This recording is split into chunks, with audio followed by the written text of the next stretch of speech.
So this building got a really good deal on, and so I settled for it already was built. That's why we got such a good deal on it.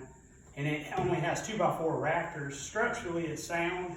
It's good enough for the 16-foot wide, but it's not ideal for insulation. But I settled for it, like I said, because I got a great deal. So the problem I had was, how am I going to insulate this? I could have spray foamed, but I would have only gotten, about 3 inches of spray foam.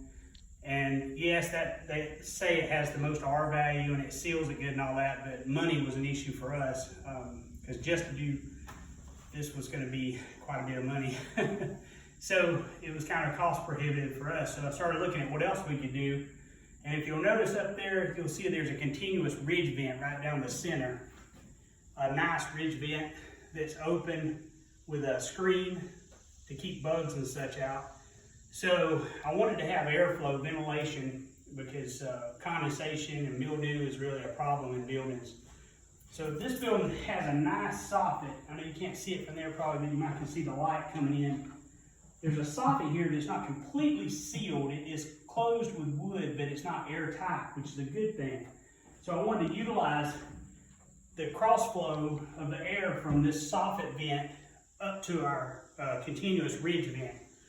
So I started researching, and I found that people are taking, this is just styrofoam, which you see me cut. They get little 4-foot sheets, and you can just cut little strips and put liquid nails on it. And what I'm doing is I'm just sticking it to the ceiling here in 3 spots.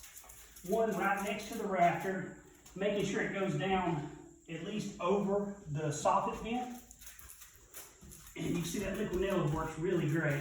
Just stick it on there and it's done. And then I'm going to go one about down the center here. And it's not got to be perfect. You don't have to measure, it doesn't matter. All I'm doing is creating a spacer.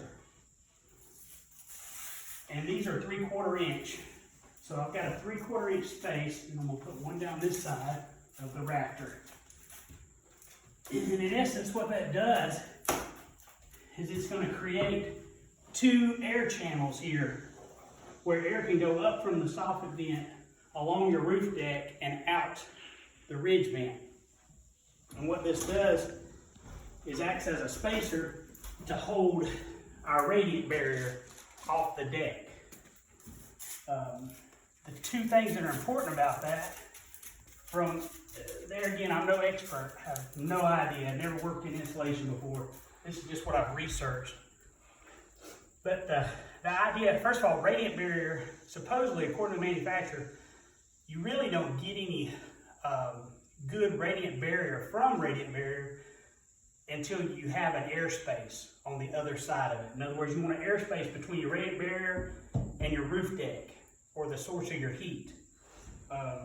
They showed a nice demonstration of a radiant barrier, and they sat it on a hot skillet, and it really didn't block any of the heat. But yet, if you take that radiant barrier and raise it 1 inch up off the hot skillet, it blocks 97% of the radiant heat. Because when the radiant barrier is touching the deck, now it's got conduction heat, and you don't want that. So anyway, so we put these spacers in like so. Like I said, they're simply just a little liquid nails, and they're just stuck there. They pretty much instantly stick. I was very surprised how easily and how quickly this sticks up here. Now, if you'll notice, you can see I've already done the radiant barrier here. So the radiant barrier goes up, but I'm not covering our soffit vent. I have it come down to the top plate before the soffit vent, so air can get up around and go above the radiant barrier and out the ridge vent. And then I'm going to come back, if you look back onto our first couple of rafters we've got completed, I'm going back with the R19 insulation on top of the radiant barrier for my actual insulation. Because radiant barrier in itself does not provide much insulation at all. Matter of fact, this is probably only like an R1, to be honest with you. Maybe R2 or 3, counting the airspace above it. If you just put it straight to the deck, it would be pretty much no R value. Even this double bubble stuff may give you 1 R value. So anyway, that's what we're doing.